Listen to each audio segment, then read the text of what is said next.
Assalamualaikum warahmatullahi wabarakatuh. Kembali lagi bersama Ibu Dewi Indriani. Anak-anak, kali ini kita akan belajar tentang perbandingan trigonometri, sudut-sudut berelevasi, kuadran 3 dan kuadran keempat. Di video yang pertama sudah dibahas tentang kuadran 1 dan kuadran 2. Nah, kali ini kita akan membahas tentang sudut berelevasi di kuadran 3 dan kuadran 4. Kompetensi dasarnya masih sama ya, yaitu 3.9, menentukan nilai sudut berelevasi di berbagai kuadran, kemudian 4.9-nya adalah menyelesaikan masalah nilai sudut berelevasi di berbagai kuadran. Di video yang pertama sudah dibahas tentang kuadran 1 dan kuadran 2. Nah, kali ini kita akan membahas kuadran 3 dan kuadran 4. Kuadran 3 ini ada dua cara, yaitu dengan menggunakan 180 derajat plus alfa atau 270 derajat dikurangi alfa. Kemudian di kuadran keempat bisa menggunakan 270 derajat plus alfa atau 360 derajat dikurangi alfa. Baik, untuk mempersingkat waktu kita akan bahas yang di kuadran 3 terlebih dahulu. C. Perbandingan trigonometri di kuadran ketiga. Titik P, X, Y dicerminkan terhadap titik asal yaitu O 0,0 sehingga diperoleh P aksen sama dengan negatif X, negatif Y yang terletak pada kuadran 3 jika sudut AOP sama dengan alfa dan sudut AOP aksen sama dengan 180 derajat plus alfa, maka dari segitiga AOP diperoleh, nah ada sebuah titik ya ini PX, Y kemudian dicerminkan terhadap titik asal atau O 0,0, dia menghasilkan adalah P aksen. Nah dari segitiga AOP, nah AOP ini diperoleh bahwa berarti alfanya di sini ya.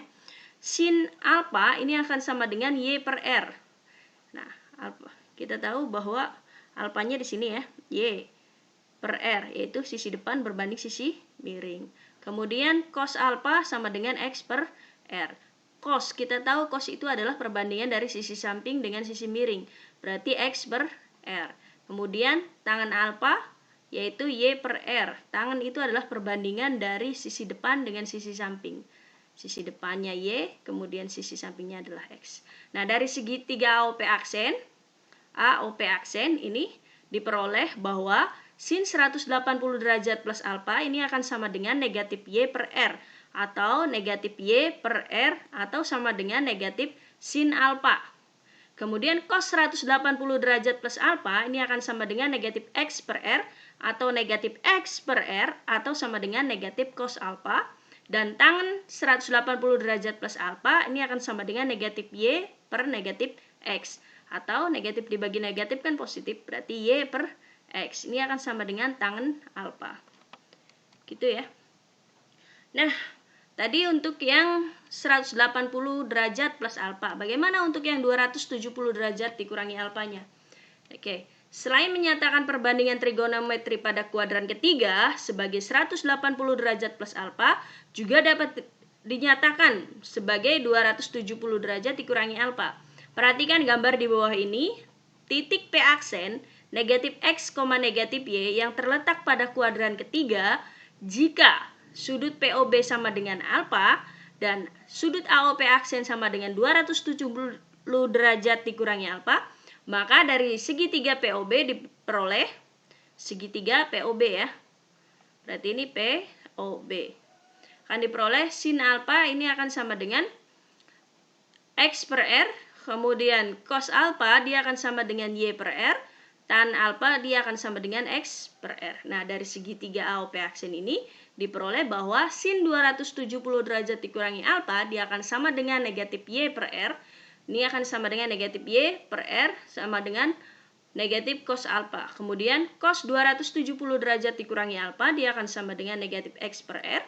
Dia akan sama dengan negatif X per R atau dia akan sama dengan negatif sin alfa. Nah, untuk tangan 270 derajat dikurangi alfanya, dia akan sama dengan negatif Y per negatif X atau negatif dibagi negatif positif menjadi Y per X, dia akan sama dengan kotangan alfa. Perhatikan bahwa jika alfa ada di kuadran ketiga, yaitu 180 derajat kurang dari alfa, kurang dari 270 derajat, maka sin untuk di kuadran ketiga dia nilainya adalah negatif. Dan cos pada kuadran ketiga dia nilainya negatif, sedangkan tangan pada kuadran ketiga dia nilainya positif. Begitu ya. Bagaimana untuk di kuadran yang keempat? Oke, perbandingan trigonometri sudut berelevasi di kuadran keempat ya.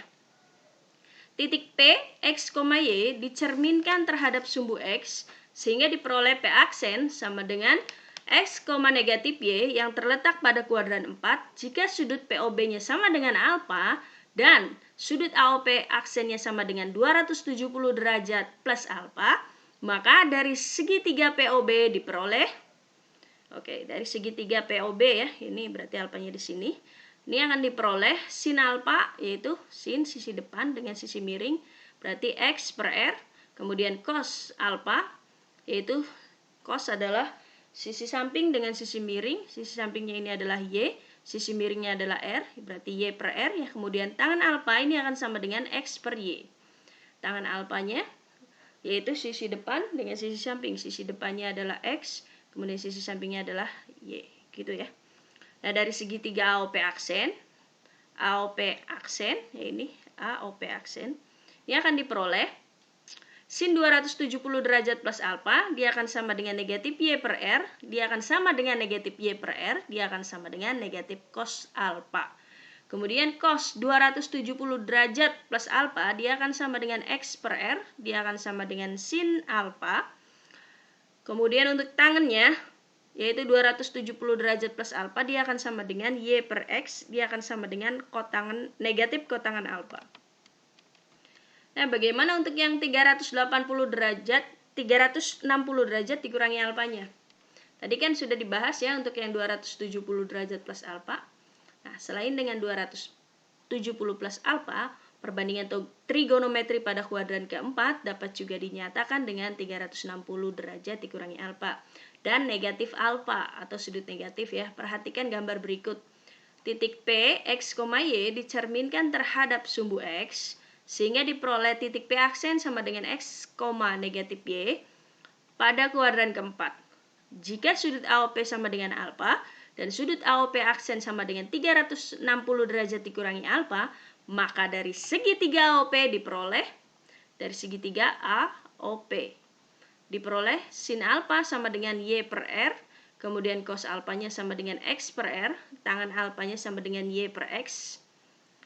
Dan dari segitiga AOP aksen diperoleh sin 360 derajat dikurangi alfa, dia akan sama dengan negatif Y per R, dia akan sama dengan negatif Y per R, dia akan sama dengan negatif sin alfa. Kemudian cos 360 derajat dikurangi alfa sama dengan X per R atau cos alfa, dan untuk tangannya 360 derajat dikurangi alfa ini akan sama dengan negatif Y per X atau negatif Y per X, dia akan sama dengan negatif tangan alfa.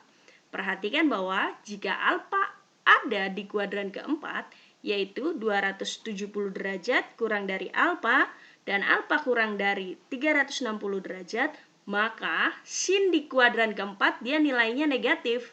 Kemudian cos di kuadran keempat ini nilainya positif dan tangan di kuadran keempat nilainya negatif. Gitu ya. Nah, yang terakhir adalah perbandingan trigonometri sudut negatif. Perhatikan bahwa di sudut negatif ini ada yang dinamakan dengan sudut alfa.